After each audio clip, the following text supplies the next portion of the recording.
윤석열 정부를 견제하고 개혁과 혁신으로 민주당을 재건하겠습니다. 국민의 우산이 되기 위해 두려움 없이 나아가겠습니다. 국민 여러분, 당원 동지 여러분, 저는 오늘 회색 코뿔소에 대해 말씀드리기 위해 이 자리에 섰습니다. 회색 코뿔소는 몸집이 거대하기 때문에 멀리 있어도 그 존재를 알 수 있습니다.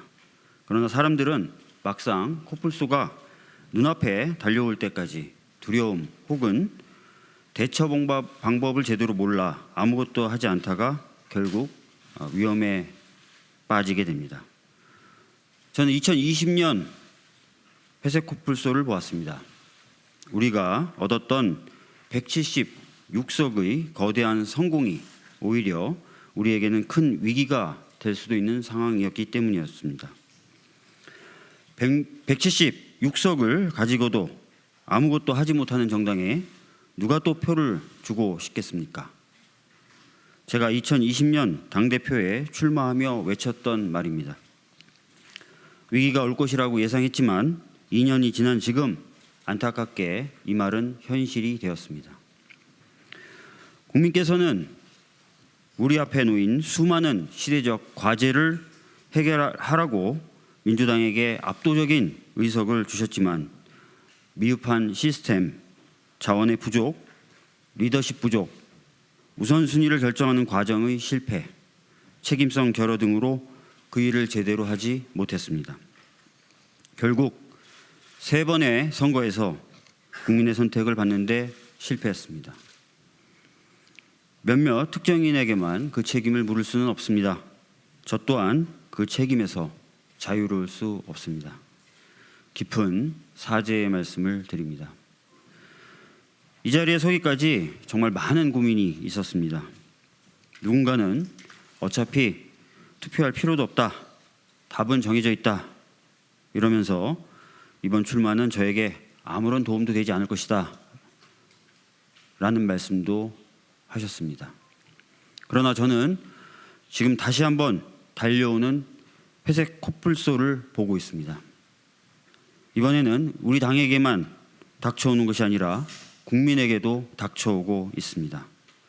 턱 밑까지 위기가 닥쳐오는데 또다시 아무것도 하지 못하는 정당이 되게 될 수는 없었습니다. 그래서 무거운 각오로 이 자리에 섰습니다. 민주당이 보이지 않습니다. 치솟는 물가와 대출금리, 불확실한 경제 상황 등 커다란 위기가 국민의 삶을 위협하고 있습니다. 그런데 윤석열 정부의 무능한 대응은 희망조차 가질 수 없게 합니다.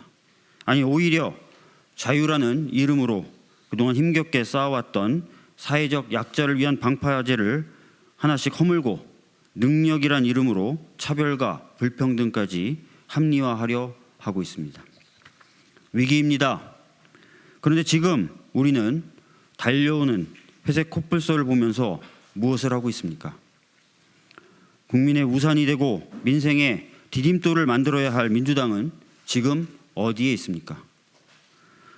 정부 여당이 0.7% 승리에 도취되어 잘못된 방향으로 우리 사회를 이끄는 이 상황에서 과연 우리가 진정으로 윤석열 정부의 실정을 견제하고 개혁과 혁신으로 당을 재건하기 위한 준비를 하고 있습니까?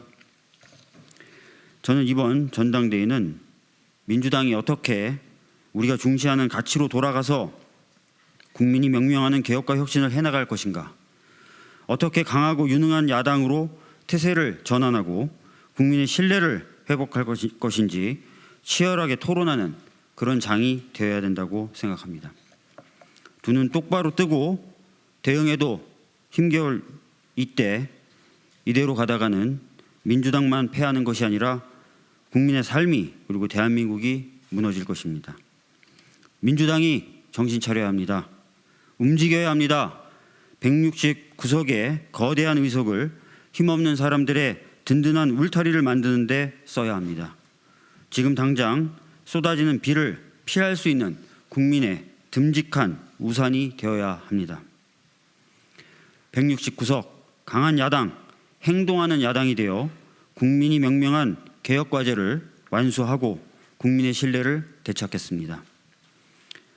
아직 우리에게는 국민이 주신 169석의 의석과 민주당에 대한 기대를 버리지 않은 당원과 지지자분들이 계십니다.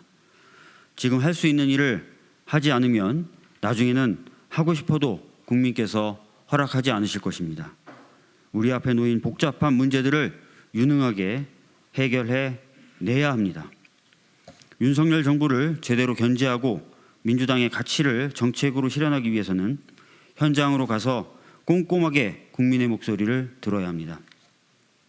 그런 의미에서 저는 닥쳐오는 경제 위기에 대응할 수 있는 범국민적 공론화 기구와 그동안 우리가 주장해온 가치를 실현할 수 있는 사회적 의제 연석회의를 제안합니다.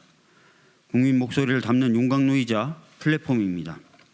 정책을 생산하는 단계부터 당원, 시민, 전문가, 국회의원, 자치단체장, 지방의원 등이 모두 참여해 치열하게 토론해서 답을 찾고 그렇게 도출된 결과로 대국민 설득을 이끌겠습니다.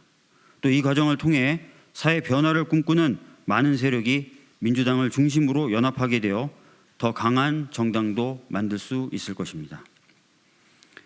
그런데 이 과정은 몇 명의 지도부 또 몇 명의 국회의원만으로는 할 수 없습니다. 당원과 깨어있는 시민들이 주체로 나서야 합니다. 그러기 위해서는 당과 당원과의 간극을 메우고 보다 강한 당원을 창출해내야 합니다. 당원 당규에 명시된 당원의 권리를 실질화하겠습니다. 당원 소통은 물론 필요한 교육들까지 정례화하겠습니다. 권리당원 일정 비율 이상이 요구하는 사안에 대해서는 당대표가 책임 있는 답변을 내놓겠습니다. 제가 최고위원일 때 구축했던 디지털 플랫폼 양방향 소통형 오픈형으로 확대해 진정한 디지털 정당으로 거듭나겠습니다. 제가 수없이 그리고 수차례 주장해왔던 민주적 소통과 당 운영을 제도로 뿌리내리도록 하겠습니다. 박주민이 할 수 있습니다. 민주당이 이끌었던 개혁의 맨 앞에 저 박주민이 있었습니다. 산업재해가 더 이상 노동자 개인의 잘못이 아니라고 사회적으로 인정하게 만든 중대재해처벌법, 무소불위 검찰의 권력 분산을 위해 국민의힘의 폭거를 뚫고 제정한 공수처법, 노무현 대통령님의 못다 이룬 꿈, 이제야 첫 발을 뗀 검찰개혁 등 이 모든 과정이 결코 순탄치 않았지만 민주당이 가야 하는 길이었기에 저는 묵묵히 걸어왔습니다.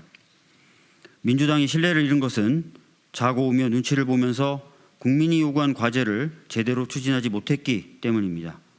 이제 민주당의 주된 개혁을 이끌어왔던 동력으로 윤석열 정부를 견제하고 위기를 극복할 강한 민주당을 만들겠습니다.